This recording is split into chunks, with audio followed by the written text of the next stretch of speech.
have beautiful weather here at Connecticut's Lime Rock Park, the foothills of the beautiful Berkshire Mountains. And here at Lime Rock, Bill, even though we have great conditions, it's a racetrack that can produce surprises. There were a lot of tracks that opened in the 1950s. Didn't matter whether it was Europe. Obviously, we're coming out of the Second World War. I've driven some great tracks over my years. You know, I've raced at Spa and the Nürburgring and everything else, but okay, it's 1.5 miles, but it doesn't give anything away to those guys, quite frankly. Lime Rock is easy to learn, but it's very difficult to master. There's a lot of subtleties there.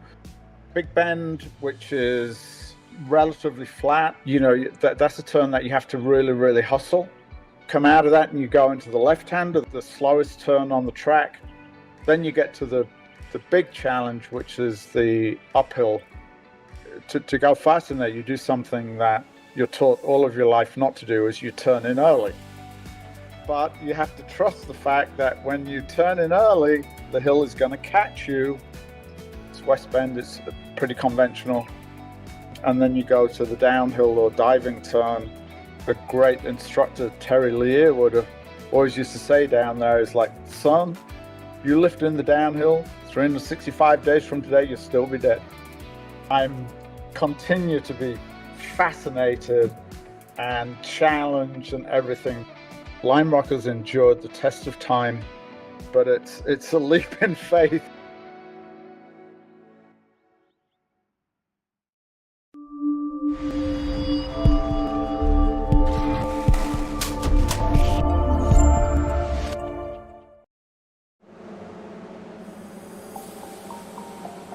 Located in the northwest corner of Connecticut in the hamlet of Lakeville lies the nation's third oldest continuously operating road racing venue. Built in 1956, Lime Rock Park was carved out of the hilly terrain in the stunning Berkshire Mountains, part of the Greater Appalachians. Once owned by a legend, Skip Barber, the track has hosted many legendary racers, and Paul Newman and Sam Posey have sections of the circuit named for them. And so significant is its history, Lime Rock Park was listed on the National Register of Historic Places in 2009. While the track slogan is the Road Racing Center of the East, Lime Rock is often called the bull ring of road racing, and with good reason. It is a very fast momentum track, and laps go by quickly. And at 1.5 miles long, it gets crowded in a hurry. Adding to the drama, it is a track where you can get to 9.5 tenths fairly easily, but getting to the limit is difficult and daunting. It is yet another fabulous test of driver skill in this inaugural season of the Full Send Sims Esports iRacing Series. Welcome to the bullfight that is round 7 of Spec Miata Season 1. Hi folks, I'm Greg Creamer. Great to have you with us. Joining me is Kyle Heyer. And when we were looking at some of those shots around the track, Kyle, the one thing you notice immediately at this track is runoff is at a premium. This is a track that'll offer big consequences. And right here, that shot, it offers big airtime on the uphill. It's a little racetrack in terms of length, and it's a free racetrack here at iRacing. It's one of the first tracks that you get used to, one of the first tracks that you learn. It's one of those places that looks and feels easy to drive at first, but it takes a lot to master it. It takes a lot to get up to the limit around here.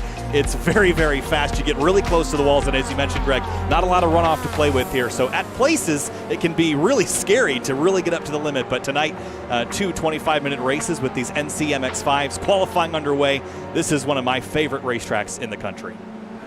Yeah, and I understand that completely. It is something special. I actually thought there you were going to say it's a little racetrack that requires big bravado. Yes. Because it does, and it is so momentum-oriented. It's one of those tracks that, you know, it's almost like when you start spinning that ball around your head, you know, tied to a rope. Once you get that momentum going, you dare not lose it, because the minute you do on this track, you're absolutely just diabolically slow. And it's a track that, not in this series because it's a spec setup on the car, but in a lot of cases, they'll set it up with almost some stagger in the car and some wedge in the car because it's got so many high-speed right-handers. There's a lot of right-handers. There is one big left, and that's a challenging turn because it sets you up for that run down the no-name straight that you can see here, that kind of winding straightaway that, well, or not so straight straightaway that leads you into the uphill, and of which is probably one of the corners that this track is known the most for, including the downhill, the final corner, turn 7. You get light here, even in these low-powered MX-5s. You're going to feel very light over the crest of this hill. You'll have to put in a little bit of counter steer if you come over the crest at anything other than perfectly straight with wheel input. It's a fun corner, and then you have the exact opposite problem in the last corner. You come down the hill out of turn number 7, and you basically get into this big compression, and you have to be on it because it is a single groove corner. If you miss it, you're going off. Yeah, and you go off big here, and you can either spear straight off to the outside on the driver's left, or if you come down and you drop your left side tires, like right here, you drop them just over the edge of that curb, oftentimes the car hooks back across, and then you have a big impact to the inside as well. And we've got a sizable field here, and as I said, it gets busy here. Here's a look at that uphill, and right there, you better have those wheels straightened out, and as you said, be ready to do a quick little bit of counter steer. West bend right here. It is just a wickedly tight corner, and then dropping through the diving turn. I think we're going to go on board and check in with Morgan. Yes, indeed. Good evening, everybody. We're coming down the front straight at the bull ring. It's a very short technical track. It's about 90% flat out, in all honesty. We're coming into turn 1, going to break it to 2. Just kind of balancing the car through here. Down gears through the corner, just really kind of keeping it tight. Hitting these apexes as best as we can, using all the track as we can. Balancing the car, center of track, and then angling it in, just carrying as much speed as we can through all of these corners. Really late apexes, going to maximize the run out of it, kind of minimize the entry. Straight line into no-name straight as we're coming into the uphill section, arcing the car through, minimal steering inputs. The car gets real light over that crest. You got to be really careful about that if you're going side by side. Going through West Bend again, late apex, carrying all the speed as this is a really long straight down to turn 1, the best passing area. Through here, you just kind of trust the car's grip. Again, late apex, keep your foot on the floor, shifting up on the exit, and then it's a lap of the bull ring. It's very, very easy to get into a groove, but it's very hard to do consistent. Well, Morgan Burkhardt on top of the board right now here in qualifying. We understand you're under the weather tonight, so feel better, Morgan, and good luck to you. We'll talk to you later. Thank you very much. Yeah, and I mean, that's just an absolutely superb lap that he drove, and he talked about that on the momentum. And Kyle, you made a really good point here as we watch him going through that one left-hander on the track. And by the way, they have now named the no-name straight. It is now the Paul Newman straight in honor of the legendary actor and very, very talented race car driver. But the interesting thing is, so much of this track is single groove, and you watched as Morgan was going through Big Bend over there, and I couldn't quite get the car number. It may have been Levi Knupp that was running around the outside, and because Morgan was there and he couldn't get turned down, suddenly the back end of the car just came around. This track has lots of challenges, and one of them is it's not particularly wide. It's not that wide, and especially in Big Bend at turns 1 and 2, if you get in there a little bit too hot and you try to rim ride the outside and you drop a tire, you're going for a long ride, just like we did at VIR a couple of weeks ago. If you get off course and drop a tire, there's not really any pavement to catch you. The one exception is the uphill, but you're in compression there, at least until you get to the top. So you don't really use the runoff there ever. And anywhere that you would hit, you're well past where the runoff would catch you anyway. So it's one of those places that is high risk, high reward, because if you can carry speed around the edges of the circuit, you're really going to go quick. But Morgan did leave some track on the table entering the left-hander, and that's because that corner is so long, Greg, and these cars are relatively slow, and the way the corner is built, there's not really much advantage to staying very far track right. So you kind of stay mid-track there before you tuck it in for turn number 3, the left-hander. And that's some of the stuff that we've been, I was talking about. It's easy to get to that 9.5 tenths here, but finding that last half of, half a tenth in terms of effort or half a tenth in terms of time is really tough because of that little bit of nuance here that this track offers up. And the people that drive this track frequently, they have a definite little bit of an advantage here. Track knowledge at this place is crucial because it's so short and fast. And just to put a little period on something here, Morgan Burkhardt on the provisional pole at a time of 59.402 seconds. I don't think we're ever going to see the outright track record broken here. Oof, that was a tough off there by Olivier Piatek. But the official track record established in 1993 at the Lime Rock Grand Prix by one of those staggeringly fast All-American Racing Eagle Mark IIIs in the hands of Juan Manuel Fangio II, and he turned a lap, Kyle, at a 45 second .105 lap. I mean, that around a mile-and-a-half track is just staggeringly quickly. The closest anyone's ever gotten to it was Ryan Briscoe in 2007 in the Penske Porsche RS Spyder LMP2 car at a 45.371. But, you know, 45 flat around a mile-and-a-half track, that's got 7 turns in it, is insane. It's really crazy. You know what kind of puts things in perspective of how small this track is and how fast that is when Grid Life was here last August, our slowest category, which is our Sunday Cup cars, they lap in about a minute and 3, minute 4 seconds. The fastest car there, which is over 1,000 horsepower Mitsubishi Evo, did 52 seconds. There's basically a 10-second difference. But then to go 7 or 8 seconds faster than that, faster than a 1,000 horsepower all-wheel drive car, that just goes to show you how crazy fast a 45-second lap is around Lime Rock Park. Oh, it is. And I mean, it was basically, you know, those cars were basically vacuum cleaners with, you know, all of the ground effect suction on the car with monster power in it. And it was just a staggering lap. And like I said, I don't think we're ever going to see that one beaten. But nice piece of evasive there by Brendan Horn. He was running really well early in the qualifying session. Now is sitting in the 9th spot. You see that little bit of rotation at turn in. You know, it's called the uphill when you turn in. You come up and over the rise, and then here's West Bend. And West Bend's a pretty challenging corner, really big apex curbs around here, and you have to get so close to it to go fast. But if you hit that curb, it bounces the car pretty wildly. Same thing with the downhill. But in Big Bend, for example, you can use the curbing there to help rotate the car. Where else on the racetrack you can use it? Maybe a little bit on the uphill, but there's just some challenging areas here. One half of the track you can touch the curbs, the other half you're going too fast and they're just too tall to really use them without upsetting the chassis balance of the car. Yeah, it's a really good point, and again, that's all part of those little bits of nuance. And the one thing everybody talks about, the uphill and the downhill here, and there's no question, they are daunting, wickedly quick. But to me, I always held huge respect for West Bend, because when you watch the shot, when the car goes into West Bend, at the point you're turning in, all you see is wall. And if you happen to spear off there for whatever reason, right here, as you turn in, right there, look at that wall come back at you. And if something goes wrong, that's going to be a big hit. So that's what I mean. And look at the runoff all the way down here. It's not that far. So this is a track, again, we've seen a lot of them this year in this series, where it's driving very, very precisely is absolutely huge.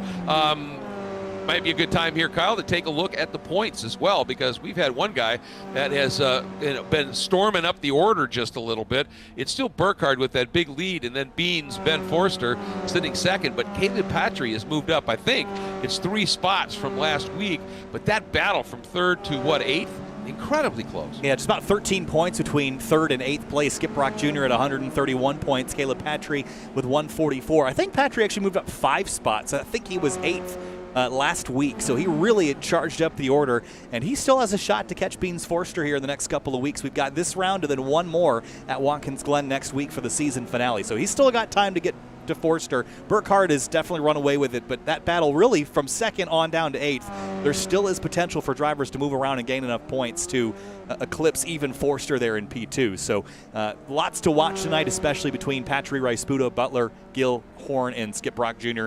That group in particular we'll have to keep our eyes on all night long, which is great because they're always towards the front, so it'll be easy to keep an eye on them here at Lime Rock Park.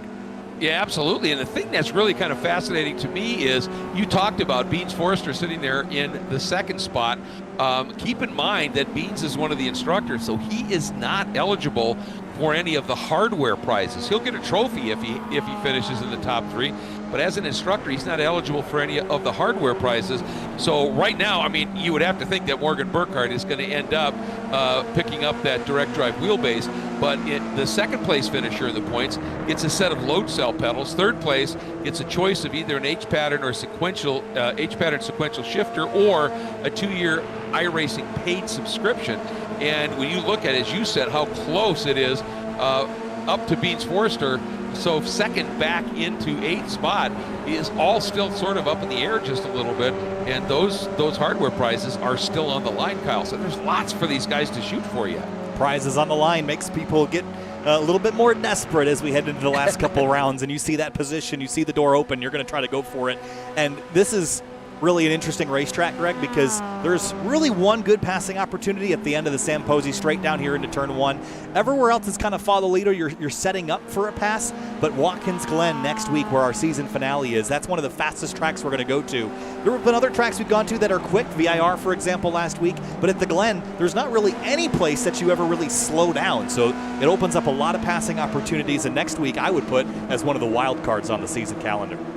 I think you're right. That track, and you know, it has so much grip at Watkins Glen that in these cars you could probably run it. There's some spots you could easily run side by side for a while, and so that just makes for some really compelling racing. Whoa, big loop right there. Nice save. That was the 117, I think. Yep, Carson Neal goes around for a loop. Action cam car with the GoPro logos on the side, so hope he's got one to catch that loop around. Yeah, that's a good point. And that's one of those things, you get offline just a little bit here.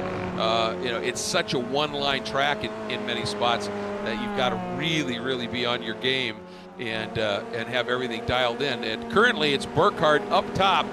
Margins are pretty close. They usually are on a shorter, you know, the shorter the track, the tighter the margins generally. But even on this track, he's still got almost 2/10 back to Rowan Gill, who just made a big jump up into the second spot. But from Gill back to Patry in third, 29 1/1000ths of a second. From Patry to Jamison Huffman in fourth, 19 1/1000ths of a second. Incredibly close up at the top end of this thing. Yeah, very close. And again, as you mentioned, with the smaller racetrack, you're going to kind of get those condensed times, but that just goes to show you how close this would be. It's interesting when you look at racetracks by length and how the times differ. Think of it like this. If you're a 1/10 of a second off, a 1/10 of a second is hardly a blink of an eye. If you're a 1/10 of a second off here at Lime Rock, you got 7 corners, and you're a 1/10 off on each corner. Well, that's 7/10 of a second. That's a full second, which you have to go back from first to basically 11th place to find that differential if you were off a 1/10 in each corner. Now you take that to a track like Sebring or Watkins Glen, you know, 11, 12, up to 17, 18 corners. Now you're off 1.82 seconds. So that scales wildly with track length, and it just doesn't take a lot to drop down that far down the order. No, and you know, the other thing here is during the racing, obviously, if you have an off, and even if it's, you know, something where you know, just a quick spin, you save it.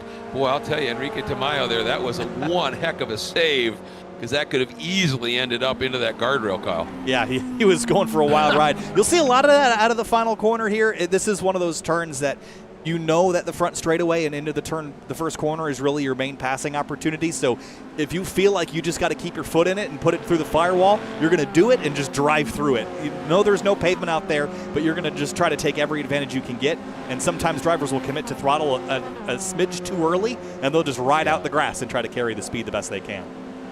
Yeah, and at that point, the absolute best thing to do is just straighten out wheel. Just let the car just guide it, and don't try and turn it or anything like that. But as I was saying, on this track, if you spin, by the time you get going again, you can easily go down a lap. I mean, because this track is so short and so fast, in races where you have pit stops, especially longer endurance races, like when IMSA comes here and runs their 2-hour, 45-minute races, you have to strategize. You're actually planning that, okay, we know we're going to go down 2 laps at this stop, but everybody else has to stop. How do we work through that? It really is a tricky place to strategize for the long races, and in short races, it's just go for it. But again, you've got to drive a little bit within yourself, because a quick spin, anything like that, you could lose so much time. And going back to what you said about straightening the wheel, one of the most common crashes that you see at Lime Rock Park, at least here in iRacing, is leaving turn number 7, coming onto the front straightaway, dropping a tire on the left, and putting in a little bit of steering input to try to save it, and giving too much throttle and you spin to the inside wall and you hit that guardrail, or end up in pit lane at 100 miles an hour, and that's a bad end of your day too. You see it right there in the background. Somebody just clobbered it. I didn't see who it was, but it was. That was immense. I wonder if it wasn't Piatek, but yeah, again, you'll see that all night long, I think, just kind of single car incidents, drivers stepping out of bounds. But Greg, 3P Logistics and Final Turn Motorsports helping out this series here as we get qualifying almost to conclusion here with a minute left. Some great partners and people that make this all happen. Oh, they are. They're just fantastic in this first season. 3P Logistics and the owner, Frank Rodriguez. They do race car storage, maintenance, repair, transportation, and full-on logistical support. Final Turn Motorsports, owned by Rob Greenwood. Full-service prep shop, trackside support, and they do driver development from rookie licensing all the way to the pro level.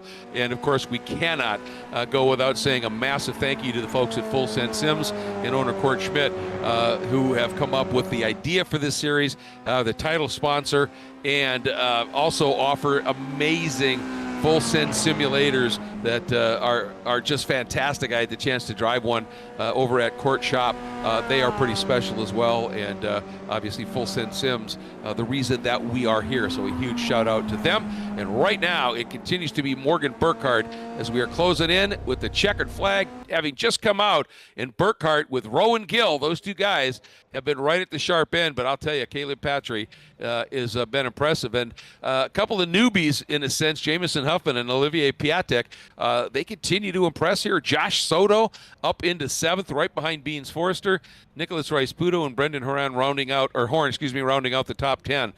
So we've got some guys that have been around for the full season showing their pace, but some relative newcomers only 1 or 2 races in, showing that they are going to be factors, Kyle. They are going to be some factors that are new this time, and you mentioned Joshua Soto in that 77. He's been rock solid in the couple weeks that we have seen him here as we get set for our 2 25-minute races. This is an interesting one for me because looking at the estimated lap counter, we have more laps than minutes on the calendar tonight, which is not typically something that we have. Estimated 26-lap run for tonight. There are 28 starters for these races, and one of the notable drivers that is missing is Court Schmidt. We mentioned that he was running up inside the top 10 in the points, Greg. He is not going to make it for the start of this one. Yeah, he's actually, right as we speak, on his way to Wisconsin to deliver one of his sims. And I was, when I was chatting with him once earlier in the season, and his dad was there, and his dad said, I can deliver that for you. And Court said, Dad, I love you. I trust you. That it isn't it. I just want to watch every one of these babies get installed correctly, make sure that the client is happy. And that's the kind of service that you're going to get from Court Schmidt and Full Send Sims. Personal delivery and setup and a little bit of training to boot. Pretty cool. Really, really cool. Greg, let's roll through the starting lineup here. Kick things off for me for row number 1. All right, it's Morgan Burkhardt on yet another pole, driving the number 40. He'll be joined by the 174 of Rowan Gill, who is wicked quick as well. Row number 2 is going to be Caleb Patry in the number 998. Jamison Huffman starts alongside him in the number 9 in 4th. Starting in the 5th spot, driving the number 77, it's Joshua Soto, joined by Olivier Piatek in the number 5, starting 6th. 7th place is Beans Forster in the number 23. Nicholas Rice-Puto starts 8th in the 25. In the 9th spot, the 45 of Brendan Horn, followed by the 72 of Jordan Butler, starting in 10. In 11th place, it's Max Bankin in the number 6, and Jose de la Casas in the number 1, starts 12th. Starting in the 13th spot, the number 931 of Levi Knupp, starting in the 14th spot, the number 80 of Andrew Vosencroft. 15th place is Samuel Tully, the number 26. First time I think we've seen that name this season, and Seth Spolman starts 16th in the 42 car. Starting in the 17th spot, number 32 is Deacon Greenfield. Starting in the 18th spot, the number 20 of Christian Rice-Puto. 19th place is Caleb Pocock in the number 11, and Enrique Tomeo in the number 10. He starts 20th. Starting in the 21st spot, it is the number 7 of Greg Ginsburg, who is the announcer for the SCCA Hoosiers Super Tour Series, and the number 89, Jim Friedhofer. In 23rd is Charles Vaccaro in the number 221, and Carson Neal in the 117, who starts 24th. Starting 25th, the 73 of Wayne Buttermore. Starting in the 26th spot, the 22 of Rich Green. 27th is Andrew Benna, the number 171, but he's actually our steward tonight, so he'll be trackside. Alfie Zidane starts 28th in the number 13 car, and that is our grid, Greg, for the first of our 2 25-minute races. And we are just about ready to get going here as the field coming through West Bend, starting to stack up and get in position. Pace car will make the move off to the driver's right, and we will be underway, as you said, Kyle, with the first of 2 races here on this 1.5-mile bull ring here with a huge field. There goes the pace car. You can see you just launch away and get in to the pit lane, and we are waiting for that flag to fly here at Lime Rock Park for Spec Miata Season 1 in the Full Send Sim Series. Late fly, we're green! And looked like Morgan Burkhardt just got a little bit of a jump on Gill, maybe with a little bit of a tap by right behind him, his teammate in Petrie. And here we go, first time through, a couple of cars already off to the inside. That may have been a broken motor here. That's Gill. That's Rowan Gill that just speared off to the outside. Rowan Gill off course at turn number 2, already off. We'll go back and look at that one a little later at the conclusion of all this chaos at the race start. Max Bankin was the car that had an engine go. That was the number 6 on the start. Either misshifted or had the engine explode, but either way, he is done for the night, or at least in race 1. Oh, one of the big challengers to Morgan Burkhardt is going to be well down the order, and then another car off. That was Wozencroft, I think, into the barriers down at the start of the uphill. He got away with it. He just tapped the barriers. That's a rare place to be able to make a mistake and not end up with a damaged race car. The 20 and the 32, Greenfield and Rice-Sputo, that's Christian Rice-Sputo banging doors on the downhill. They're going to make it out the other side. And the 117 of Carson Neal wrestling it at the exit at turn 7 in the grass, but he hangs on.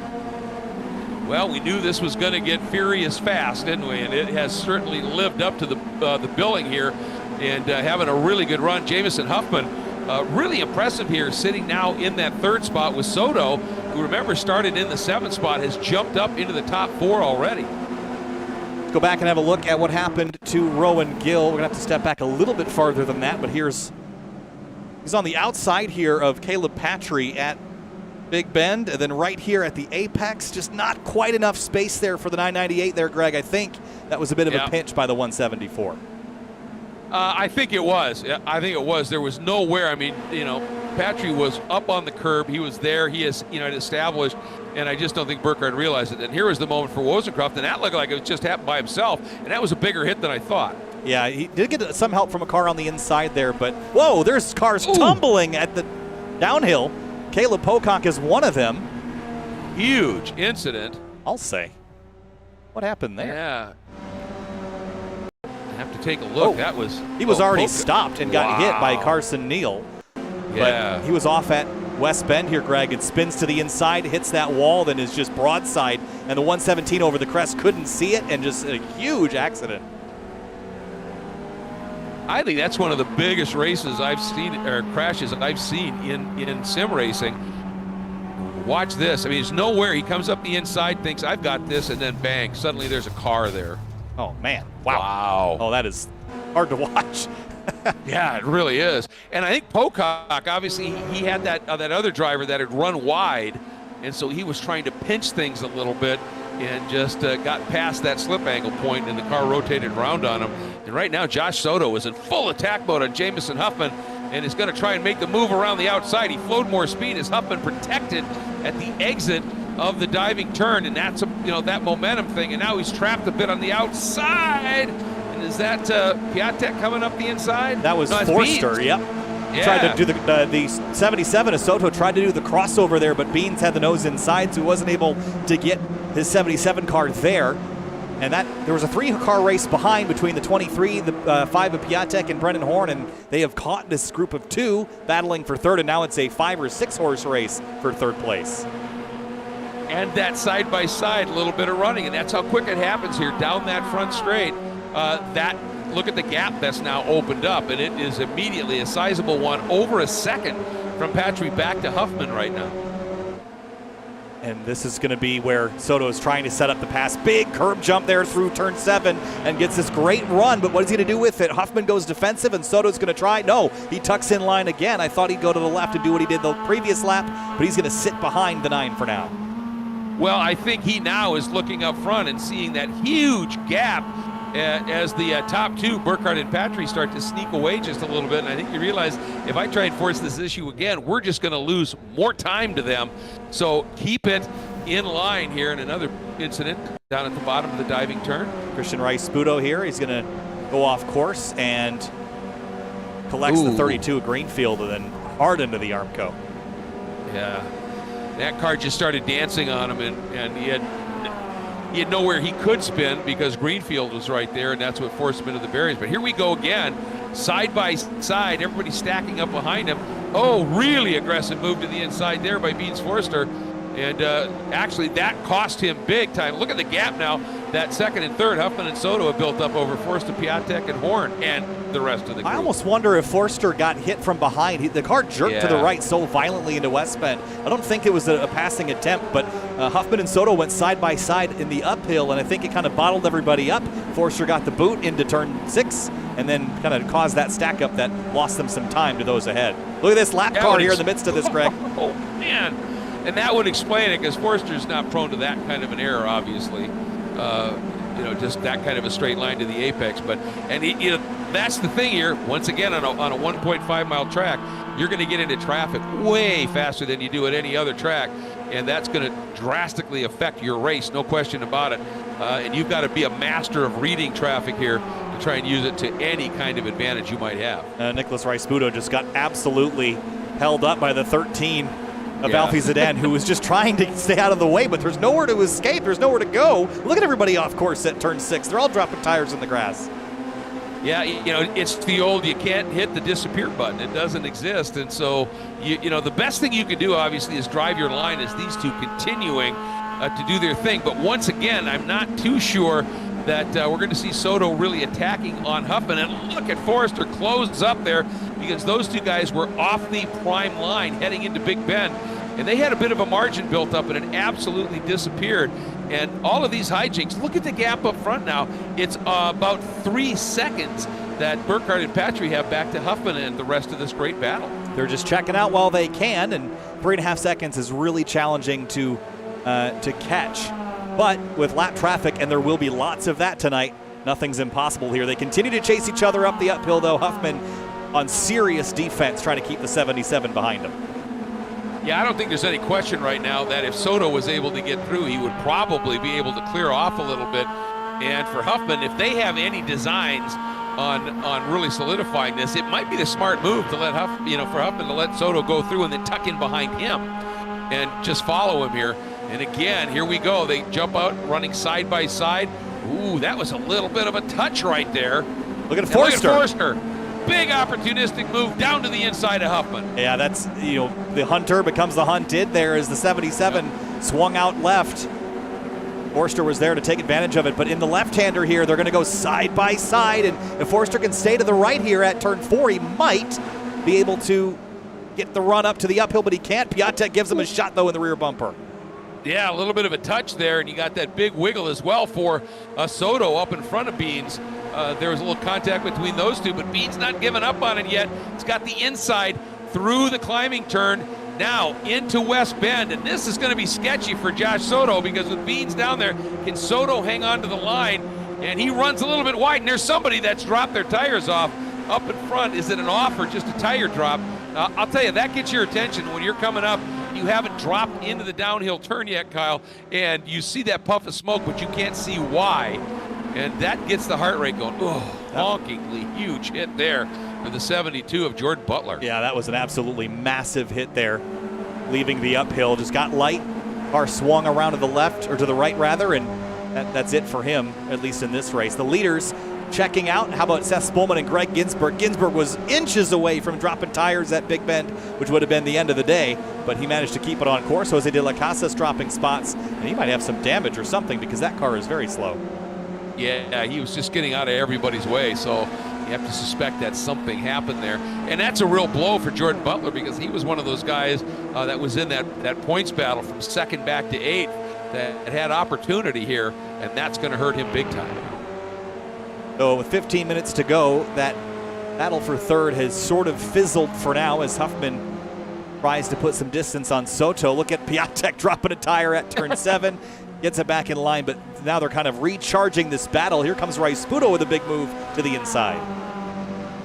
The thing is if you have to get enough inside that you can straight line to the apex and be there, but then he floated out. He overshot it just a little bit, and that really affected Piatek to the point that Brendan Horn, taking a big move, jumps to the inside. Piatek not giving up on it yet, and this is one of those great things. This is that section of track where you can go side by each before you start to get into the parts of the track, climbing, turn, west bend, downhill, where you better be line astern or it's going to get ugly in a hurry. It's a fun section because you can fight on the outside there, and if you can, depending on where you end up out of the left-hander, you can actually maintain position alongside. So you don't have to get the position done in turn one, the pass done down there. You can manage, if you can stick around the outside, you can get something done here at Lime Rock. It just takes a little extra work and a little extra bravery. Yeah, and confidence that the guy you're racing isn't just going to float out and tag you. Yes. You know, just that little bit of a tink when you're out wide like that can send you on a nasty ride. And I'll tell you what, that lead that Jamison built up just a little bit has evaporated as the 77 of Soto was right there again with Beans just eyeing him up, looking for any opportunity to sneak through. We'll see how patient Joshua Soto is with this. He's seen this position before, and he almost got past last time. So how long will he be willing to sit behind Huffman here? It doesn't look like he's very willing to play ball here. He knows they're losing time, and he's desperate to get by that number 9. Here comes Forster up the inside. Well, I think Forster is anxious because he is, the last couple of laps, he's been the fastest car on the track, quicker even than Burkhardt and Patry. And so he knows he's got a good car. And when you know you've got that kind of a quality car, you don't want to waste time. And he wants to at least get up and grab that third spot and then see if he can just drive away from some of these guys. And we'll see what kind of reaction now Jamison does, Huffman does, with Beans now really closing in a hurry. Here we go. This is going to be the big setup run. Beans, is he going to make the move? Comes up, a little tap right there. LX this time, nope, not going to try and make the pass. But here we go. For a second there, it looked like Huffman might float out just a little bit. And Beans was ready to pounce once again, but Huffman covered it nicely this time. Soto almost lost another spot in the uphill to Nicholas Rice-Budo, who had a kind of a slow start to this race, started 8th, and he's actually moving forward pretty well now, up to 6th place, and has 5th, 4th, and 3rd in the windshield, very close. So still opportunity for Rice-Budo to get back up in the mix. If you recall the first couple rounds of this series, he was right up inside the top 5, had some bad luck mid-season, but is looking for that late-season resurgence here at Lime Rock and Watkins Glen. Yeah, he really got off the start really well, and then, as you said, it struggled a little bit. But how about this? Jamison Huffman running in 3rd, all the way back to Brendan Horn running in the 8th spot right now. The margin is about 1.5 seconds. I mean, that's incredibly close racing. Very, very close racing, and it is for the lead as well, but their teammates kind of working with each other for now, so we'll take you there if that gets volatile. But for the moment, it's really that battle for 3rd that is kind of the most interesting one. There is some others on the track. How about Greg Ginsburg and Deacon Greenfield? This is for 11th. They've just really had this race has been going on between these two from the drop of the green flag. Really, really good stuff.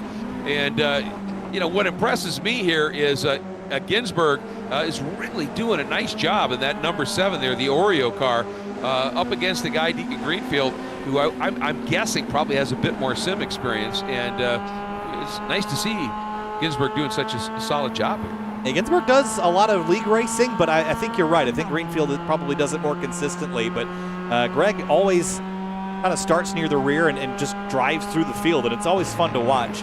He was racing GR86 Cup cars last night at Indianapolis Motor Speedway with the Washington, D.C. region SCCA, and here he is tonight. And he also does some sim commentary as well for the Apex Racing crew. So he gets around the block with the sim stuff and has kind of done our role and the one of the driver.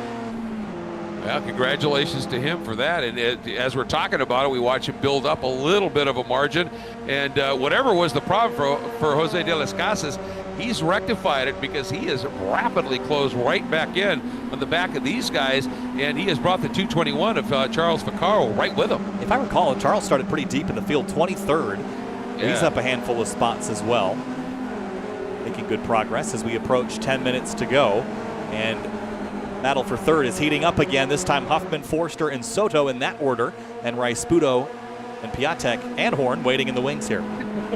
I know, these guys just continue to run under the proverbial blanket here. And I was going to ask you here, Kyle, the Burkhardt-Patry duo that is just driving way up front, we haven't seen them do anything in terms of racing each other. Ooh, big off here by the 77 of Soto, and somehow just keeps it going, doesn't even lose a spot, just a few car lengths here. That was an impressive recovery.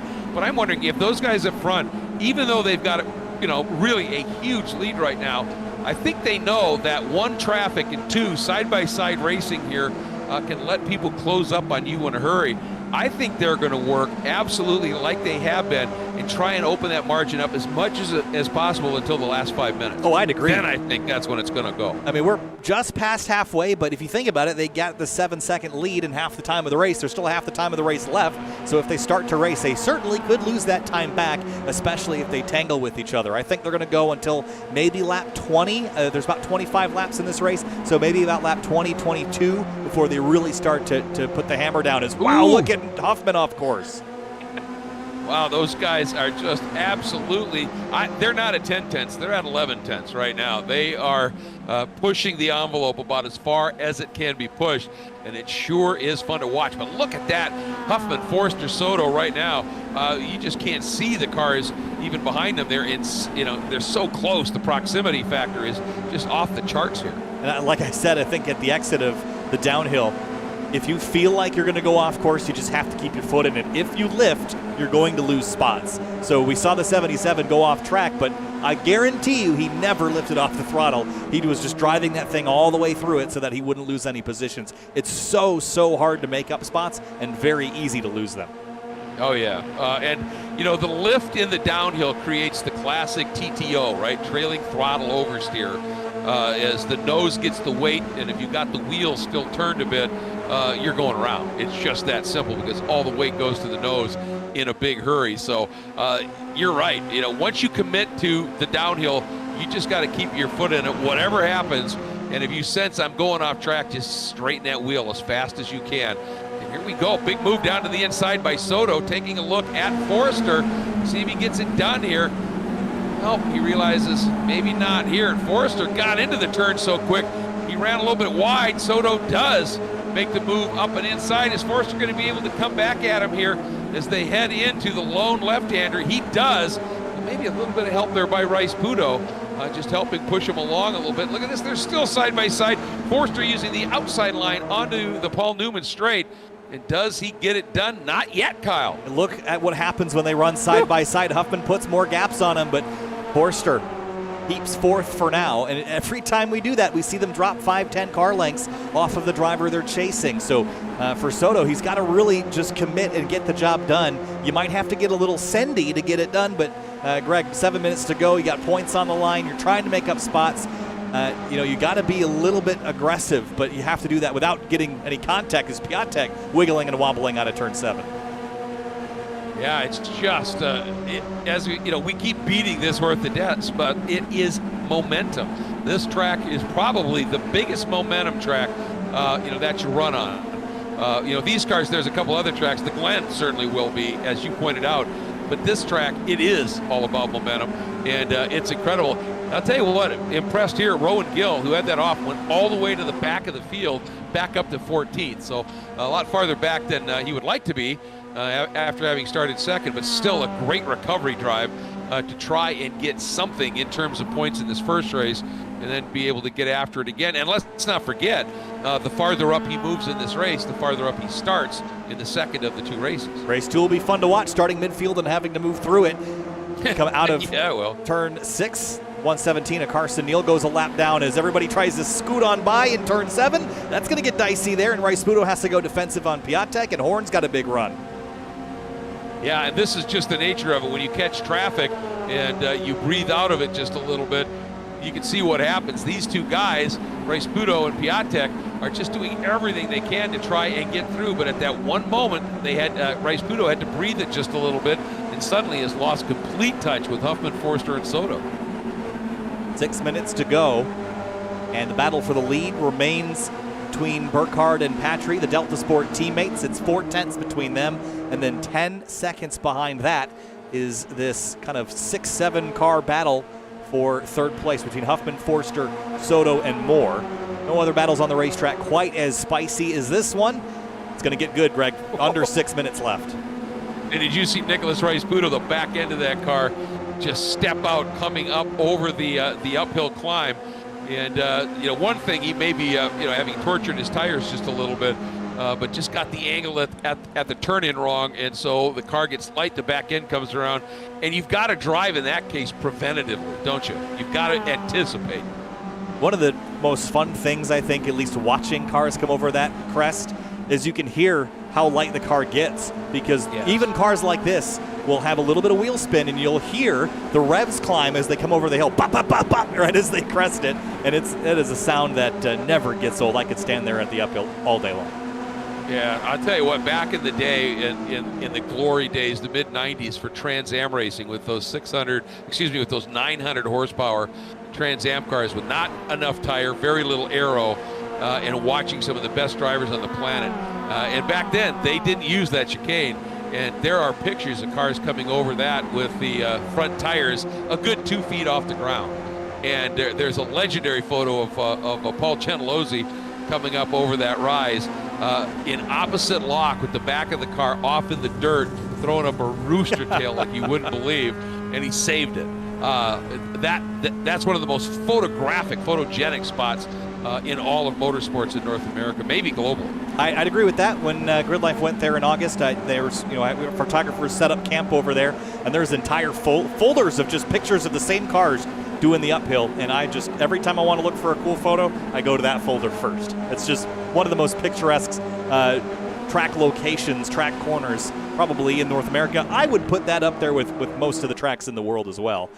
There's some other ones that might deserve a little bit of a higher slot globally, but man, Lime Rock's uphill, it's such an awesome corner. It is. I mean, look at that. Opposite lock coming up and over the rise. Everything ready here. These guys are coming in. And this can get interesting, Kyle, because the car that they're coming in on right now is turning some good laps in terms of traffic. And, it's one thing when you have a car that's a little bit slow, they get out of the way and everybody just drives through. This guy, I mean, it's taking them a while to get to him. And everybody behind is going, oh, please don't let anybody be able to sneak through here. And as I say that, big move by Soto down to the inside of Beans Forster and almost gets into the back of Huffman. How he didn't tag Huffman, I don't know, but it got Forster offline, and here comes Rice Pudo. Man, that was a big dive, and that was what I was talking about with the aggression. If you want to make the pass, you just got to stick it in there and hope you don't run into anybody, and that's exactly what Soto did. Got the spot on Beans Forster and now gets to kind of reignite this flame that he has been kindling with Jamison Huffman all race long. And I'll bet you that Soto's patience is about worn out at this stage to get by this number 9. Yeah, I think so. And I'll tell you what, an absolutely brilliant job of defensive driving, not in the sense of drifting over, slowing down and everything, but Huffman has just been putting his car in the right spot every time he comes under attack. It doesn't necessarily mean it's the fastest way to get around the track, as Patry has gone around on Burkhardt, and Burkhardt and Patry are at war, and they just got by on Wozencroft, so I'm thinking that traffic may have played a role here as we're into the final 2.5 minutes. They're still side by side. Battling. Burkhardt trying to stay tight around the outside, Kyle. Does he get it done? He does. Burkhardt's got it back, and we go back to this battle for third place because Huffman and Forster have dispatched Soto once more. Here comes Rice Pudo, and it's all popping off here. We're working lap 23 of about 25, 2 minutes to go, and for the lead and for third, battle is on. Game on here, Greg. Yeah, and traffic, and look at this. Everybody swings out wide, and that lap car, nice job sensing what was happening and just staying off to the driver's right, letting these guys come through relatively unimpeded here. And here we go, the 77 Soto trying to get to the inside. That is a brave thing, and for Forster, he's got to hope that he doesn't drift over too far. He did, but you can see Forster had to get out of the throttle a little bit. And here comes Piatek, and joining him, I think, is Nicholas Rice Pudo. Wow, this battle has changed up in a big hurry. They just threw all the cars in a blender, and I don't know what came out the other side, I'll tell you that. Here comes Piatek up into 5th place. Exactly. And Forster drops to 6th. Rice Pudo wants 6th place from him, while the leaders stay Burkhardt, Patry for now. This is the most volatile battle on the track, and Rice Pudo, I don't think, is going to be able to grab this spot here. He's going to tuck back in line behind the 23. Yeah, he's a little bit too wide at the point where you need to start turning in, and Forster was able to easily make it work. And then you got Rice Pudo, and Brendan Horn not giving up yet. He just is absolutely locked on the back of Rice Pudo in that white number 45. Here we go, the leaders coming down the hill, and this will be white flag, and it's still Burkhardt over Patry. But hey, we've seen these two, especially at VIR in those last couple of laps, put on some fabulous last lap racing. Let's see what Patry can dig up here to try and get around the one runaway points leader, Morgan Burkhardt. into Big Bend. Door opens there just a little bit, but Burkhardt slams it back shut. Traffic up ahead. That car's just entering the left-hander. You can see Burkhardt protecting just a little bit, a little earlier turn on. Patrick trying to open the wheel up and just flow a little bit more speed. And here we go, that little right-hand kink onto Paul Newman straight. What a well-done defense from Burkhardt that time through. Got an excellent run out of the downhill, and that was probably the crucial maneuver. But it's not over yet. We've got a couple corners left. Yeah, and one more lap car that they're going to have to deal with here. Oh, slide. 73-0. Got really crossed up. Patry has the momentum. Side by side through the downhill, and Burkhardt, he's got to turn back in. He can't try and stay around the outside, but he's going to try the over-under, and he got one heck of a run. He squared up. It is a drag race to the line. Why do they keep doing this to me? Because I have not been able to call one quite right yet because they come across so close. But it looks like it is going to be Burkhardt. The margin, 25 one-thousandths of a second. They did it again, Kyle. Oh, they did it again. That time, Burkhardt got it. 25 thousandths. Rice-Sputo 7th, Horn 8th. But the battle for 3rd was won by Huffman. Soto comes home 4th, Piatek in 5th. That was an excellent run to the start-finish line. That was fantastic. That was amazing. And I'll tell you what, you know, the guy that really deserved his podium spot, maybe more than anybody else, was Huffman. He had to go full on defense. Look at how close this one was, Kyle. Oh, man, to the line. I mean, that's 25 thousandths of a second at 100 miles an hour. That's not barely 2 feet, but it all kind of came down to the run here. Burkhardt slips mid-corner. Big understeer. Had to jump on the brakes. It opens the door to the inside. There goes Patry. And then the crossover here from Burkhardt to win it. Yeah, that was just a great job by Burkhardt, because when Patry went down the inside, obviously, he had to pinch his turn in just a little bit. Forster read that to, or excuse me, Burkhardt read that to perfection and realized he may have just scrubbed a tad bit of momentum here. Let me see if I can do the over-under on him, and it worked out beautifully. The race 1 is complete. Race 2 comes up in just about 5 minutes, Greg. So we have a moment to kind of debrief and go back through some of the dramas from race number 1. But one of them was Rowan Gill on the initial start here. Let's look at this one again. On the outside of Burkhardt and Patry through the Big Bend. And right here at the apex of turn 2, right there's the touch. Yeah. And I think, you know, I think Rowan may have thought he had cleared him. And I've called a number of pro races here and have seen that happen where a driver just thinks, all right, surely I have cleared them at this point. And, I mean, there was nowhere else for Patry to go. He was already on that inside curb. And it's not like he came in so hot, hit that inside curb that it threw him into Gill. I just think Gill didn't realize that he hadn't quite cleared him. Yeah, and on board here from Gill. He's probably focusing on the 40 as well. And the car in his mirror, the 998, was kind of in a blind spot, so just a tough situation for Gill. He did rebound to finish inside the top 15, which was great to see. Andrew Wozencroft, he had an issue. Let's go back and look again and see. I think it was the 10 car of Enrique Tomeo here. There's a pushover on the Paul Newman straight, and then into the uphill, there's the touch. Yep. Now, it wasn't much, but it doesn't take much there either, because you're at that point you haven't gained the compression from the uphill, so you're turning in, and it's still almost a little bit off camber here. Let's watch this angle. You can see. Slightest touch. Boy, I'll tell you, the very slightest touch, but enough. And that happened, so Wozencroft had to get back after it. And then just some incredible battling here. And that was that moment by Forster, and I couldn't tell it. Let's see right here.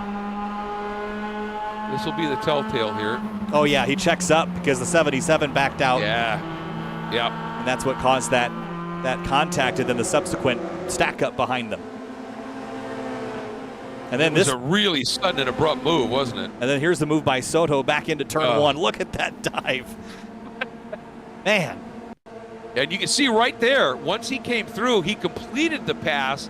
But I just noticed this. There was a little touch. Watch for it. Not there. Boom. Right there. And that's what knocked Forster offline and gave Rice-Sputo the opportunity to come up and try and run him. But then right here, Rice-Sputo trying to do the over-under, got a little bit too far out and couldn't square up and almost let Piatek come through. Yeah, and then I think, I'm not sure if my replay triggered at the right time, but let's go back to that really the last kind of half lap here between Burkhardt and his teammate Patry. And it all really stems from right here, mid-corner at West Bend, that little touch on the brakes. It stacks himself up, and then Patry swings to the inside, and then this crossover back to the checkers. What a blast to watch. Yeah, I mean, and, you know, what a recovery from the little error of clouding that curb a little bit and unsettling the car, and then sensing just what might have happened with Patry as from that inside line he had to turn in down the hill. Just great racecraft. And of course, we also had one of the most spectacular wrecks I've ever seen in iRacing unfold too in the run from West Bend to the down or diving turn. So this one had it all. It certainly had it all, Greg, and we get another one. That's the fun part of all this. We get to race number 2. It's gridded by the finishing order from race number 1, so Rowan Gill gets another shot, but he's still going to be coming from a long ways back. But what did we learn? That 9 car, fantastic defense, but now everyone knows how good he is at defending, and they might be a little bit more aggressive at the start when everyone's jammed up to try to get by him. Yeah, and you know, that's what happens when you drive a race like that, where you're not necessarily the fastest car in the group, but you just put the car in the right spot all the time. Sometimes what happens is you just get that little nudge and go sometimes. So he's really going to have to be on his game here.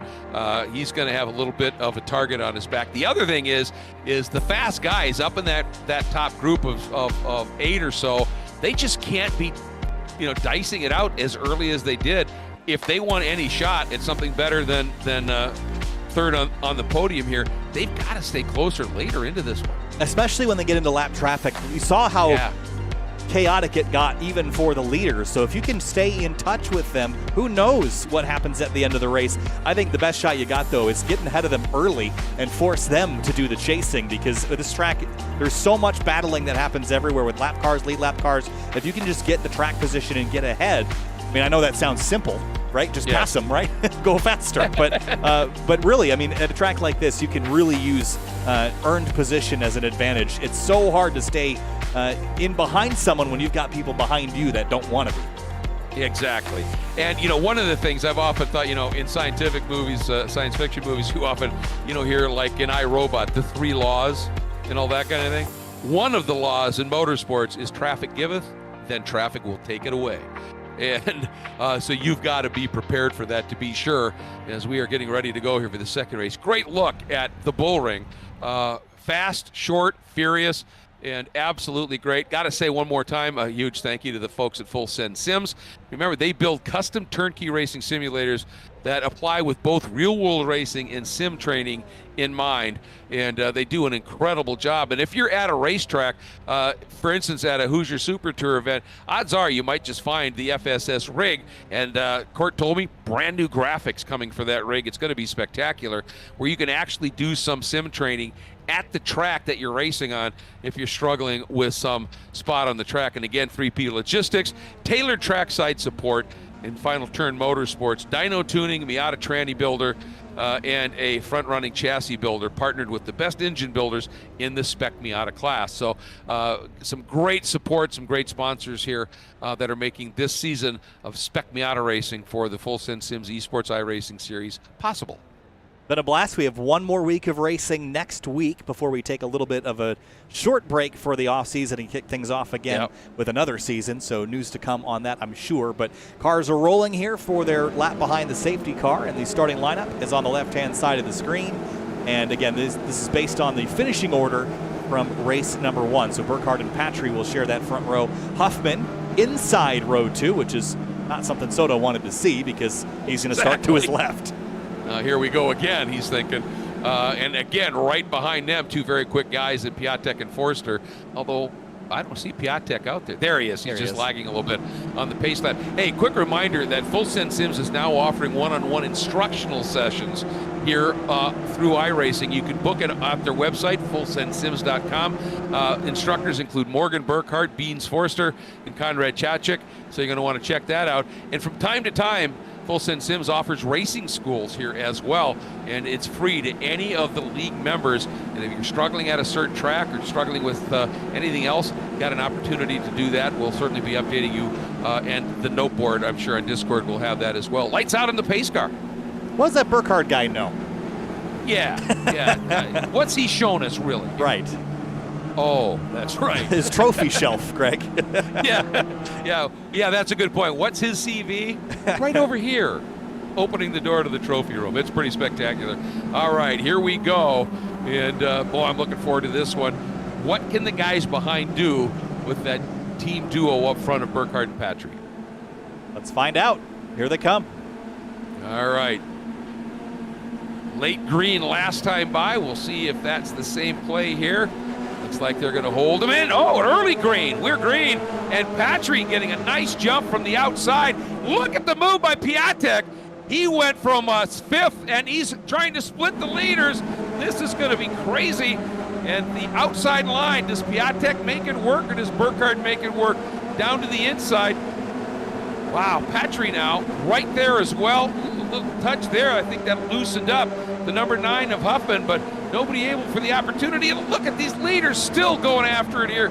I think they're thinking as long as these guys stay behind us, maybe we can get our battle for the lead settled here a little bit differently. Oh boy, here we come into the climbing turn. Oh, look at Piatek, a great start and now a great uphill, but Patry and Burkhardt get sorted out, and they will single file now by the time they hit West Bend. A frantic start for the number 5, but he managed to sneak up 2 positions. That's exactly what I was talking about. If you can get the spots on the start when everyone's crossed up, it's going to pay off for you later in this race. Looking back at Brendan Horns right in the 8th spot, but the guy that I think really lost it in this group was Beans Forster. And I don't mean necessarily from his starting position, but he dropped off a number of car lengths. And look at Gill looking inside, looking outside. Look at that move around 2 cars into Big Bend. Boy, that was a master class in threading the needle and still having your car in the right spot. Can he hang on to it? Look for a second like he might get squeezed a bit, but Gill now up into the 9th spot. What an opening lap for him, and a big spin behind him. Deacon Greenfield having it go wrong right in the middle of traffic. Yeah, but actually it wasn't quite as many cars involved as I thought it was going to be based on where it was, but a couple cars get some damage in that. Seth Spolman off pace. Jose de la Casas picks up some damage, but they will carry on. But the biggest damage there is to the 32, who got tagged, and you can see the damage to the rear and the front. And just up the road, I think that was Greg Ginsburg that was making a move there. Yes, it was on Christian Rice-Sputo. No, yes, it was the 20. Yeah, great run by Ginsburg here. Oh, look out. Oh, that was Wozencroft, and I'll tell you, oh, that's going to be a secondary third big hit. Wozencroft into the barriers. That's some hard hits out there. And Wozencroft just cannot catch a break tonight, can he? No, he can't. I don't know that any of these have really been his doing, and that will frustrate you big time, won't it? Yeah, he got hooked to the left in the downhill, which is a really bad spot to get impact on the left rear quarter panel, and then they spun to the right, and then just kind of got caught broadside there. Beans Forster, 6th place now. Now that the race is kind of kicked off, you can see the leader, Morgan Burkhardt, putting some distance on his teammate. That it's 0.6 of a second back to Olivier Piatek, who again had that phenomenal start, went middle 3 wide, grabbed 3rd place away, and now he just has to hold off Huffman and Rice-Sputo. Yeah, he had eyes on just going for the lead, didn't he? The way he tried to jump in between Burkhardt and Patry, and that opportunity evaporated pretty quickly here. But move there, coming up on the number 9. Watch this start. And take a look at the start here. He was Watch this move here. Where's the flag? Where's the flag? There. There it is. And I don't think he jumped it, Greg. He just got a really good start. And just look at this right here. Tried to go middle 3 wide. He's not done with it yet. Gets almost in between them there. And I think I don't know if there's a little touch, but Patry floated wide. And then what kind of slowed down the attack of Piatek was he had the number 9 of Huffman right on his 6 too, so that kind of changed up the dynamic a bit. But wow! And speaking of Huffman, while we were watching that, he had a bit of an issue at Big Bend, I believe. Let's go back and see what happened to him. Ooh. Back a little bit farther. Was there some contact here between him and the 25 and Nicholas Rice-Sputo? Yes. Oh yeah. And just got off in the grass and lost a handful of spots. Came out of that in 10th. Nice save, but yeah, as you said, just lost a large chunk of spots here as the number 77 of Joshua Soto working on Beans Forster here. And right behind them, Rice-Sputo, and then Gill. started 13th up to 7th, so he's made up almost half of the deficit that he had to the leaders here. He is just scything his way through the field right now. More trouble, a little bit deeper in the field. Enrique Tamayo in the number 10. This is at Big Bend also, and all by himself here into the first corner and just gets in there a little too hot and off course. So easy to do because, you know, this is one of those true, when you look at any of the track maps here, you know, Big Bend, it doesn't necessarily look like a decreasing radius corner, but it drives like one. And if you turn in too early with too much speed, there's nothing you're going to be able to do. You're going right off the outside of the track. Bryce Budo goes defensive on Rowan Gill, who tries the outside for Big Bend. And he has not been shy about making moves tonight in that 174. Was there a touch there mid-corner? He lost some ground. Yeah, he just suddenly, you can see the car just sort of stalled a little bit, and I think there may have been just a little bit of a touch here. Gill, you know, recognizing that, you know, he wants to get through as many of these cars as quick as he can, maximize the points after that tough first race here. But one thing you know is Bryce Budo and Soto and Forster and Piatek, they aren't going to go quietly. But look at the lead that Burkhardt and Patry are establishing again. Already up to a 2.5 seconds, and Piatek has not been able to stay in touch, and he has no pressure from behind Greg. That just shows you that, yes, that, whoa, big slide there from Forster, but yes, the 9 might have been holding up the field a little bit, but the 40 and the 998 are just fast. There's no question. They are just rocket ships, although Piatek last lap ran the second quickest lap of the race, so he's got some pace. But I think by the time everything got sorted out, and this is one of those deals, he's running by himself. Those two guys up front are drafting each other, working with each other, and that just gives you that little bit of extra speed here, and he's making good use of it. Look at this move. Oh, yeah. Yeah, that one coming. That was optimistic. Well, that was optimistic. Yeah, I think Bryce Budo left about 90% of a car width, and Gill saw the hole here, right here, and got the nose in and then just didn't back out, and Bryce Budo went for a ride. Yeah, that would have worked in in an overlap class, wouldn't it? It would. But I mean, but it did work. We'll give him credit. I mean, he did make the pass. Yeah. So. Well, that's a good point. Okay, yes, it wasn't particularly pretty or clean, but yes, he did. That's a great point. So he is up a spot here, and that now puts him up into 6th. And now he's got that little bit of a gap at this stage, Gill does. It's about a second up to Soto and Forster right there, having their little battle. And Forster going a bit defensive, thinking Soto was going to try something. And that's going to help Gill reel him in. I don't blame him. Soto was making all sorts of moves in race 1 to try to get by the 9. So I think Forster is already kind of anticipating that. Well, I think Forster right now is trying to do the old, best defense is a good offense. He just loved to just drive away and open that gap up just a little bit. But Soto thus far has been able to cling right to the bumper of that black and red Miata. It's just a distraction to have someone in your mirror that you are not sure if they're going to work with you, if they're going to make a pass, and you have to keep checking your mirrors, and you can't just focus on the road, and that can slow you up, and it'll actually slow both of you up. And so sometimes it's, especially in the sim environment, it's helpful to key up the radio and say, hey, let's work together, let's go, or don't say anything, and then it's assumed that you're racing. Well, and that's a good point. One of the things that can be an effective tool in racing, and you have to use everything in your toolbox, is assuming it's not a teammate. One of the best things you can do is be unpredictable. And that can just rattle the guy, not in the sense of frazzling him, but just going, all right, which way do I go here? And maybe you guess wrong, and suddenly you're not quite as good.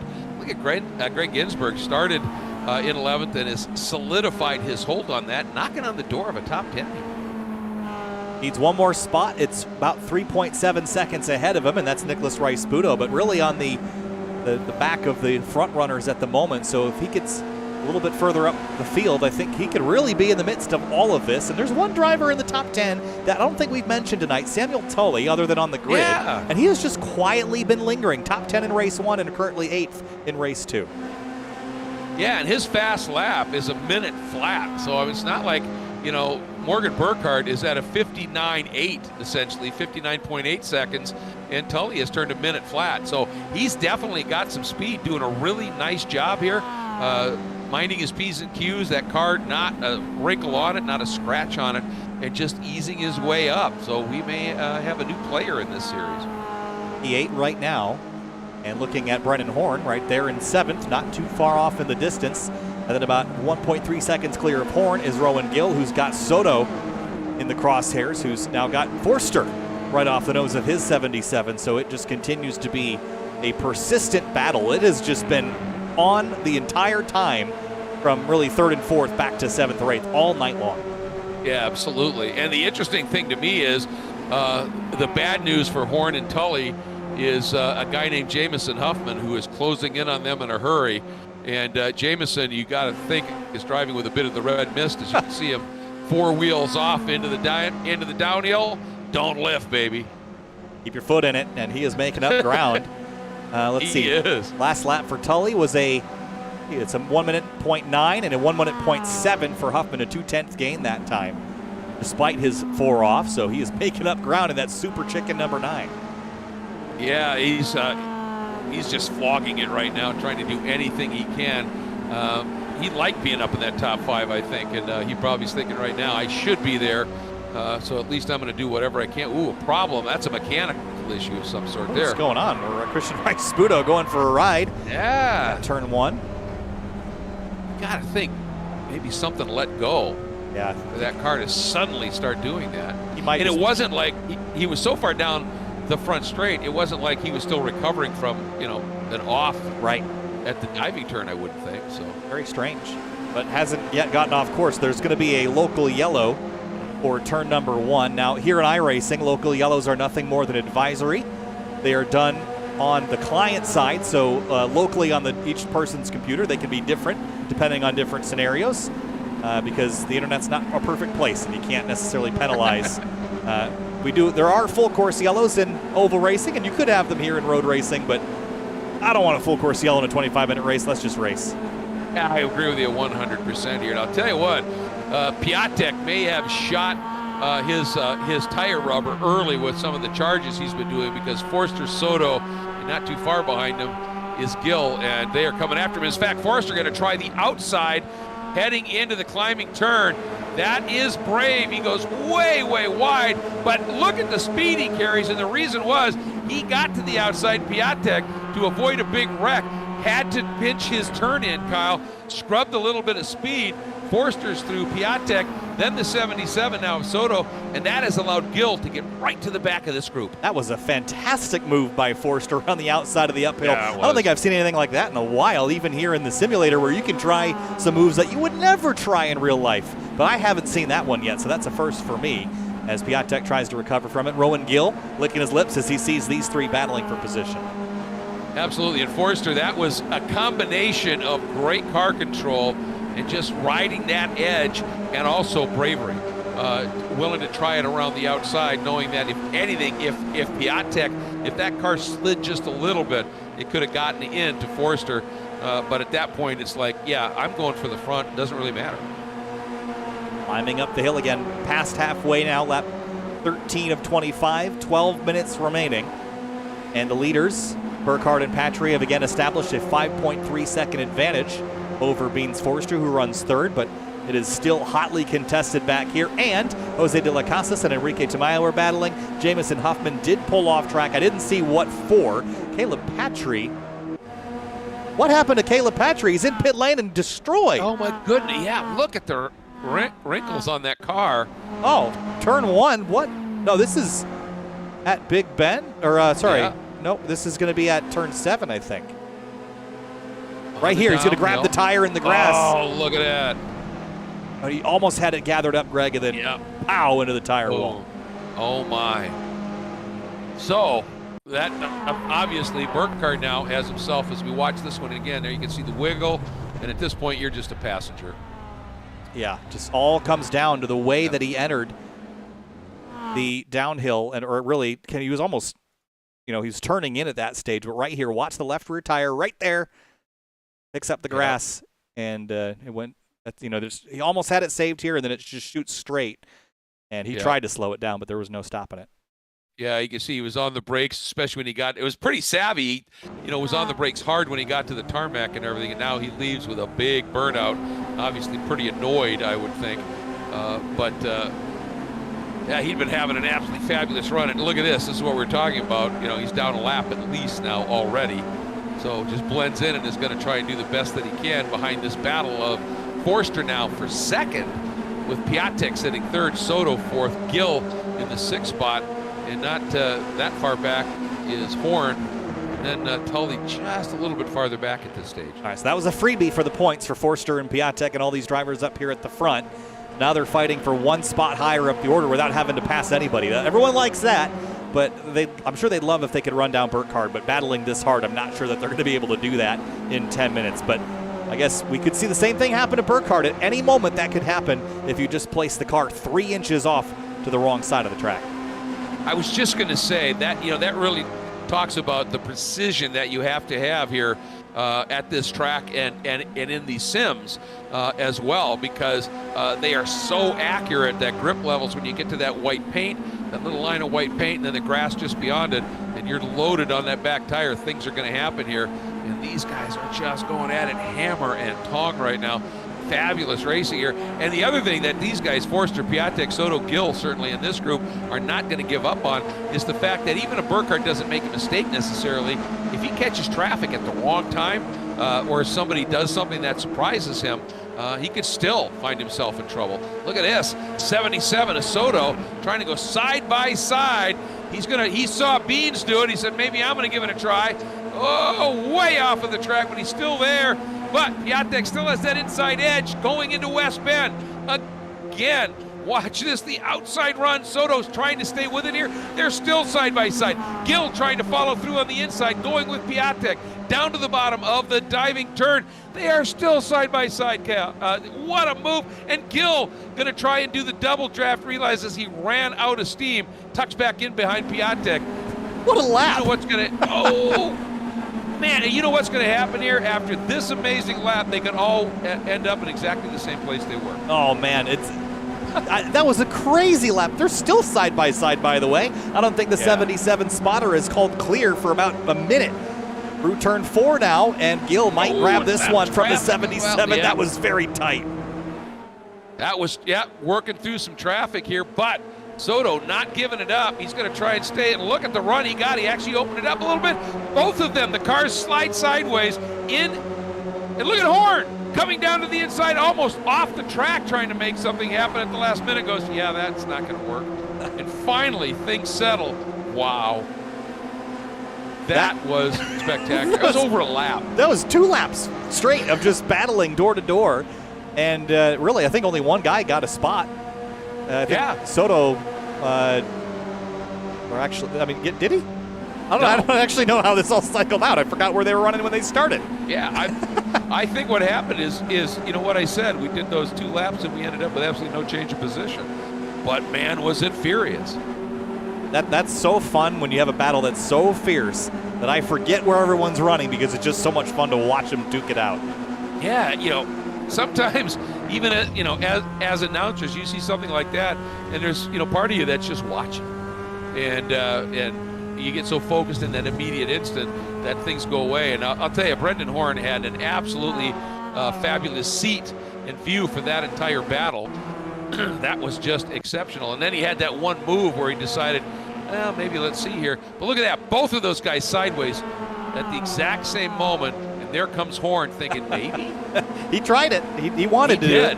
But I think he thought better of it, knowing that entering West Bend three across was not going to be the way to go. Right here, kind of gets forced into the grass. And then this is just not a trajectory that you can come out successfully from. So he bailed out. And I don't think that wiggle by Gill, I don't think that was coming over on Horn. I think, he was still in that inside position. I think the car just snapped sideways on him a little bit and saved it. But whatever it was entertaining. Wow. 6 minutes to go, and Morgan Burkhardt still all by himself out front. That gap has grown now to 6 seconds.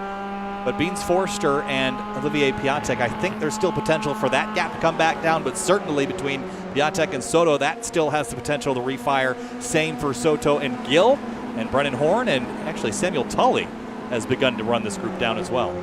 Yeah, he has. With all of that dicing, he was able to close up just a little bit. Sits in the 7th spot right now as he comes down through the diving turn. and he is within a second right now of Horn. So that's really doing a nice job here. Nice run by Soto. He got a nice run through the diving turn, picked up maybe a little bit of a draft. He's going to try and straight line to the apex, and right there, Piatek, he couldn't get it turned down to the apex to defend, and that is now Soto is through, and Gill maybe sensing opportunity. Gill's in the top 5. I know he'd want a podium, and all the spots that he needs to get there are right ahead of him here. Piatek trying to fight back onto the Paul Newman straight, but has nothing for Joshua Soto, who finally, by the way, is running in P3 after trying to get the spot for probably combined 45 minutes at this point. Exactly right. It's good stuff. You know, all of that duking out behind him has allowed Forster now to open up about a second lead back to Soto and Piatek, Gill and Horn. And then that little bit of a gap back to Tully, but still really impressive for the newcomer here. Down through the diving turn. We're under 5 minutes, Kyle. Oh, Piatek way off. And going with him was Gill. But again, neither of them even lifted. They didn't really lose anything. I'll tell you, you just keep your boot in it and hang on. Oh, big curb jump there for Piatek at turn number 1. And I think Gill knows that when drivers hit curbs like that, they usually float out to the outside and open the door. But Piatek did a good job of kind of keeping the momentum from taking him to the outside. And big push there past the 73, the lap down car of Wayne Buttermore. But no changes here, no exchanges in position. But I don't think that's going to be a true statement about 2 laps from now. I would agree with you on that. And I think Piatek there actually lost a little bit of momentum, and Gill was thinking about doing something with it, but then Gill realized he was going to get hooked behind that car as well, and just opted to not overdrive it, follow Piatek through as we head through the downhill one more time. Soto, Piatek, Gill. There you can see just up in front. Again, Piatek off way more than he was before. Does this give Gill an opportunity? And I think Tully also had a big ride off. Gill got the run. Now, down to the inside of Piatek. Down into Big Bend. He's through and clean. Can he keep it pinned to the apex? He does. Piatek floated out a little bit for an instant. Horn looked like he might have an opportunity, but that door closed. Gill up to 4th, podium ahead of him after getting knocked off course. Lap 1, turn 1, race 1. Trying to get back up on the podium for race 2 at a track that's this hard to pass at. That would certainly be an accomplishment for the 174 of Rowan Gill. We have 3 minutes remaining. Morgan Burkhardt is well clear of the field, just needs to bring it home. Beans Forster's kind of in the same position, but behind him, Soto, Gill, Piatek, Horn still trading spots or planning to. And you know what? If Gill gets through on the 77 of Soto, that would be cruel. I mean, great for Gill, certainly. But Soto, after that first race where he tried so hard for the podium, and then finally getting here and running it at the podium, if Gill or Piatek are able to come through and take it away, I think it'll just be crushing. And, you know, racing's tough, but a bit unfair. He works so hard. Well, he's running out of time, I'll tell you that. He's got to have That's to make up about 7/10 of a second. Big smoke here leaving Big Bend. I didn't see who. Yeah, it's off. Just saw the car off into the barrier over there. Yeah. None of our front runners, though, so we'll carry on. But we'll be coming back to 2 laps to go, and Gill needs to make up about a half a second in that 2 laps and execute a pass. So that will be challenging in its own right. Morgan Burkhardt, he's got almost 8 seconds to burn at this stage, Greg. Even lap traffic, you're just going to be patient with it. Just don't make any mistakes, and you'll be in a good spot to sweep this round as well as he has the last couple. And many of the rounds this season, he has just been on it. Well, and I think, you know, that's the one reason sometimes when you have a nice lead, you continue to build it, even if it might take a little bit out of the tires, is because particularly here, you can lose 2-3 seconds in a hurry catching traffic at the right point, the wrong point, I should say. You lose all that momentum. Driver turns down on you. You have to really get out of it. It happens. So you always build as nice a margin as you can without overly hurting your tires, so that you've got something you can give back should you get caught up in something. I'm not sure what has changed for Morgan Burkhardt, but the last 3 or 4 months, it's like a switch flipped. I've seen him kind of come up through the ranks here in iRacing. He's relatively new to iRacing.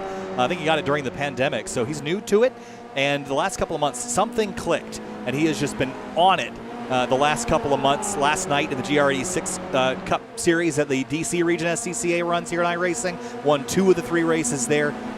Something about the low power front engine rear wheel drive layout, no matter what it is, seems to click with them though. He's going to pick up the white flag, but for second place, here comes the battle.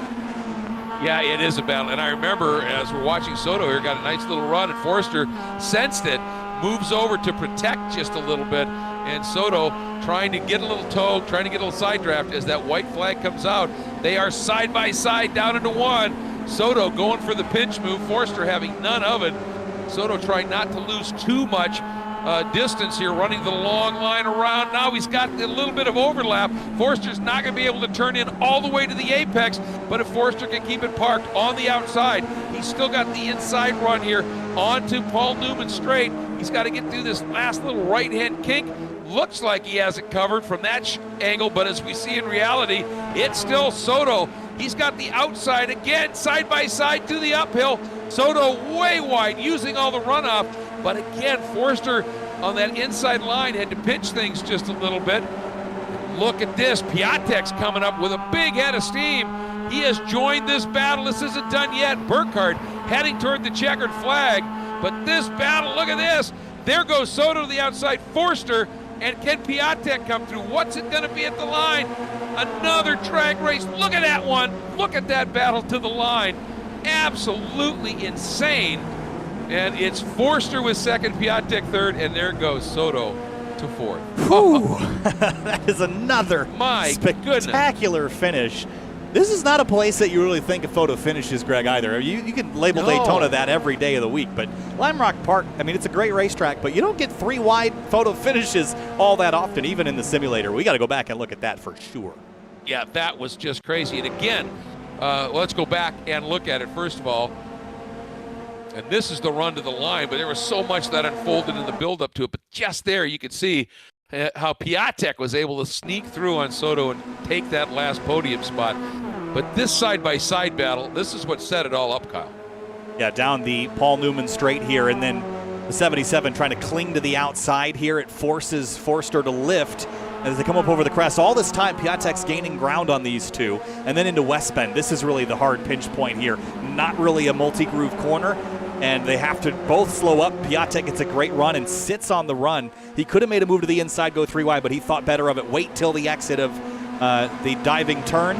Sees the door open here to the inside of Forster, and just an excellent run. He actually beat Soto to the line by 0.08 of a second, so he did grab third place away, but that was a phenomenal move.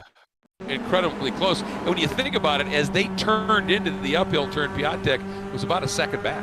I mean, that tells you what the side-by-side will do to momentum. You never give up. This move. You never give up. No, you can't. You can't. And then just a little bit of a toe, pop to the inside. Let's see what can happen. And at this stage, he's thinking, I'm sure he's only able to see Forster at this point.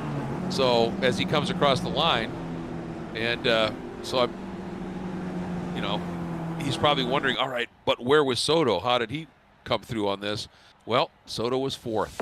But wow, I mean, in this race, we saw 2 laps of side-by-side action from some of the front runners, and then that finish. But again, Burkhardt just literally out there putting on another clinic at this stage. Fantastic stuff. Here's a look at the race results, Greg. Top 10. We already went over that, but look, 1, 2, 3, 4, 5 cars all within the 10-second bracket away from Morgan Burkhardt. That is insane. Oh, yeah.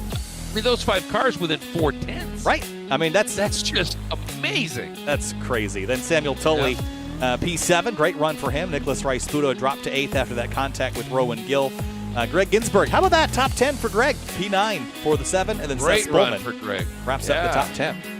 And a good solid run for Seth as well. So fantastic. Then Tamayo, Jose De Las Casas, Jordan Butler, Charles Vaccaro, and Caleb Patry after that incident still able to hang on and get a top 15. Then Buttermore, Wozencroft, Greenfield, Rich Green, and Alfie Zidane rounding out the top 20. But for Patry, that's going to be a little bit of a hit in terms of points, isn't it? It's certainly going to hurt, but I think there's still enough points to be exchanged at Watkins Glen next week that he's got some chance to make some up and hope for some chaos to drag the others back down. But we do have a couple people. I know Joshua Soto worked really, really hard to get up on the podium. He didn't quite get there. He finished 4th in race number 2, was fighting for that podium lap after lap after lap, Josh.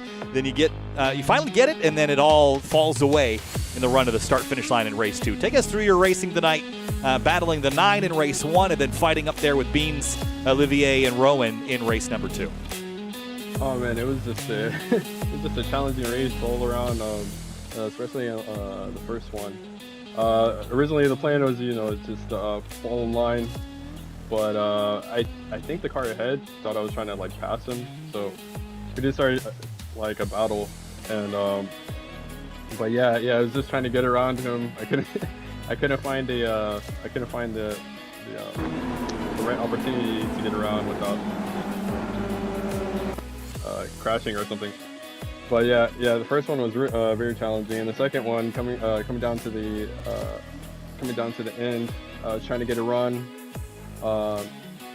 going down the hill of the last turn, and I misjudged the braking point, and unfortunately, I didn't come home with a podium. Well, you fought for it for everything that you could, and I'll tell you what, that run down there, you talked about the breaking point, but there was so much going on, and when you guys came through the uphill turn and all the way through West Bend side by side, that was absolutely stunning stuff. When you were coming through the uphill turn, you used every piece of that paved runoff coming up that hill. That was just massive commitment, man. Oh yeah. I was trying my hardest not to clip the grass or anything, because it's very easy to spin out there. And yeah, this is an overall exciting race. Well, it was spectacular, no question about it, and we really wish that you'd been up there on the podium. You worked so hard for it in both races, but man, you were part of some of the most exciting racing that we've seen this season here in both races, so congratulations. Thank you. I'm glad to be a part of it. Thanks, Josh. We move on now to our third place finisher on the podium, Olivier Piatek. Olivier brings it home in third place with a run to the start-finish line. On the final lap, he ran down Josh and Beans that were fighting for second. They kind of got tangled up in West Bend, and then the run to the start-finish line, just jamming that green car up in the middle of them and come home in third. But this all goes back to the start of race number 2, from 5th to almost second in one corner. Take us through your race. That was a blast to watch you slice and dice up there in the front. Yeah, so I knew like the start was going to be really equal to 1, so I tried to preempt it, and I got the perfect start pretty much. Almost hit it 3 wide for the lead. I backed out of it. I got down to 4th and 1, managed to make the pass for 3rd. And then the first 2, their teammates, who were 1 or 2, and I was trying to catch them, but one car is never going to be faster than 2 when they're pushing together. So got eaten up by the pack behind me, and caught back up to me, and it was just a dogfight from there. And on that start, it looked like, for an instant there, were you thinking, I might be able to split these 2 and go all the way to the lead? I wanted to, but I knew they were going to teammates and they were going to close the door in front of me, so I just tried to stop my way into 3rd and hopefully split them apart later that lap, but it just didn't work out. And when you started that last lap, by my reckoning, we're watching some of the video now, you were over a second behind. Did you think, as you were coming through like the left-hander here, that you had any potential shot at a podium? I know I had a shot for second because it's such a momentum-based track. I knew they check each other up going 2x2 everywhere, and I was waiting to make it up and move in the last corner, and that's exactly what I did. Didn't get second, but I got 3rd with it. Yeah, I mean, it was an absolutely fabulous read, letting them go side by side. And we were obviously really exciting with those guys going side by side, but we were just watching you close that margin up, and you executed that run down through the downhill turn just beautifully. Thank you. Yeah, great to watch you run, man. Always. Thank you. All right, thanks so much. We're going to move on now to Beans Forster, who was second place in race number 2. And Beans, you fought up there hard for second place and got it by 42 thousandths of a second at the end of it all, fighting off the 77 on the last lap. But tonight was a fight through and through race 1 and race 2. Take us through it. This was by far the toughest race I've ever done in iRacing. With how close these cars are and with the way Lime Rock is and how short, working around lap traffic really played sometimes into your favor and sometimes not. You know what, Beans? It almost looked to me, if memory serves, that if you totaled it up here, you probably did 4 laps in this race side by side with somebody. It was just absolutely incredible to watch. Yeah, I raced with Josh a lot, so I kind of know him. been racing with him for a few years now, and so I kind of can trust going side by side with him, and we've done it in the past, and I'm amazed at how many times we did it here tonight. Oh, it was spectacular. Real quick, going back to the first race, it looked like you had some real speed, but you just couldn't seem to ever do anything with it, and you ended up 6th. What was, I guess I'm asking, was there a struggle of something going on in that first race? Yeah, it was. So I think my performance from the second race was definitely a testament to learning from the first. Okay. Going into the right hand, approaching the downhill, I downshifted in the third by accident, and that's when I had a train of cars pass me. So I probably could have held the third, but that downshift really kind of checked me up, and just the train was able to walk right past me. Well, we were wondering because we saw that moment when you just checked up and almost shot to the apex, and we suspected something happened. But man, you made good in the second race. This run to second place with Piatek on your inside and Josh on your outside. Just absolutely spectacular stuff. Yeah, I thought I was going to lose it there at the end, but thankfully I had enough speed to hold on to it by whatever small margin that was. It was tight. It was tight, my friend. 42 1,000ths of a second. That's insane. Absolutely insane. Well done. Yeah, just great stuff. Yeah, thank you guys. I want to thank you guys for the broadcast you put on, Full Send Sims for putting this on, and Team Watson Racing for helping to support me. Absolutely, man. It's a pleasure to watch you drive. Yeah, thanks, guys. Have a good night. Thanks, Beans. All We'll right. see you next week. Yeah, see you next week. All right, it'll be Caleb Patry and Morgan Burkhardt. We'll talk to them both at once at Delta Sport Cars. Reason being, last lap coming to the checkers. You guys were battling door-to-door in race number 1. Race 2 didn't quite go your way. Caleb, let's start with you. Take us through your battle in race 1 first, and then what happened to you in race 2. We saw it, but your perspective. Yeah, race 1 went pretty well. My plan was just to push Morgan forward, just kind of wait there. Pretty hard to pass here, so I was looking for ways that I could get runs. Yeah, kind of same story as always. He's quicker in some spots, I'm quicker in other spots, and I was just trying to capitalize on where I could be faster. But yeah, towards the end there of that race 1, I made a little mistake and fell back a bit, and I didn't quite think I'd catch him before the final corner, and he kind of went off, made a mistake, and yeah, once again found myself drag racing to the line, but this time I was on the shorter end of that stick. So, but still a great race there. Race 2 though, it started off really well, and then we got held up by a lapped car, I think, and we got separated a bit, and then I was doing all I could to try to catch up, and I just went a little too wide on entry to the final corner, and it just got away from me and then went into the wall, sadly. Yeah, and what really struck me with that first race was when Morgan made that little error, and you were able to get up and take the run to him, and he was up on the outside, and you had to pinch that turn in just a little bit into the diving turn. It really speaks to me about just how even those little bit of moments can drastically affect the momentum of these cars. Oh, 100%. You have to keep up the momentum. If you slow down just a bit too much, then it's over, because it sticks with you the whole length of the straightaway. Now we're having a look at that moment here, and you can see Morgan just a little bit wide, missing the apex there, and actually having to get the brakes on, and that's where you were able to come up inside. And that was just another incredibly close finish. I mean, really, Kyle, it backed up with what they did at VIR. Same old, different track. New week, but it seems like you guys are always at the top of the order, battling door to door. And Morgan, you won this first race by not very much, but then race number 2, the gap was a little larger because of Caleb's issue. Take us through this battle, though, coming back to the checkered, and what happened there at West Bend. Well, through the whole race, it was kind of just a managing battle. I mean, we were comfortably running away from the field and bump drafting pretty well, working together. But I think I overestimated the target time to run, and ended up cooking the front tires a little bit, and I didn't have quite enough that I needed in West Bend on the last corner. Overestimated a little bit, and after that, I thought it was over. But yeah, going into the final corner, I was able to get just underneath him. I think if I had been an inch closer to him, I would have turned him around. But it was really fine margins, ended up working out. So I'm pretty happy with that. I was tempted to pump the brakes a little bit more there. Just to slow you down just a little bit. Yeah.